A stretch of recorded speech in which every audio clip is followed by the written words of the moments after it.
Okay, I'm back to give you tips about how to package your CV to win a scholarship abroad.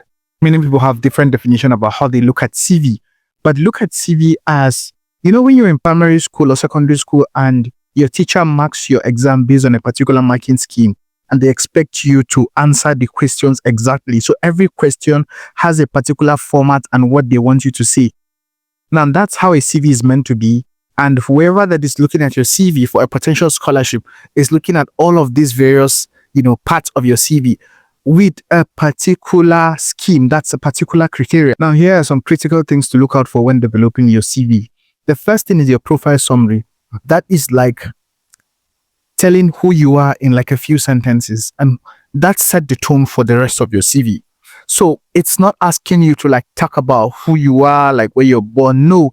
And it's not asking you for like some generic stuff. Most of them would still be under your CV.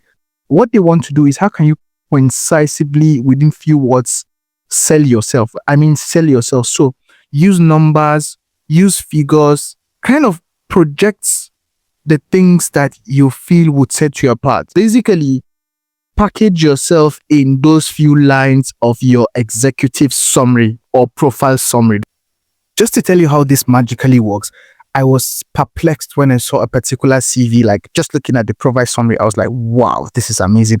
Even before going through the other parts of like the CV. So that's kind of telling you what you set gives a very good pedestal to whoever that is going to read like the other parts of your CV. So the next thing you need to pay attention to is your work experience. So you need to look at experiences that tailor to the opportunity you're applying for. So you cannot be applying for environmental sciences, scholarship and be putting an experience that you worked in a warehouse as a cargo driver. It doesn't correlate. So what experiences tailor to the opportunity? That is what they want to see. Then secondly, when you're bulleting, so for each work experience, you should have at least 3 to 4 bullets of what you've done.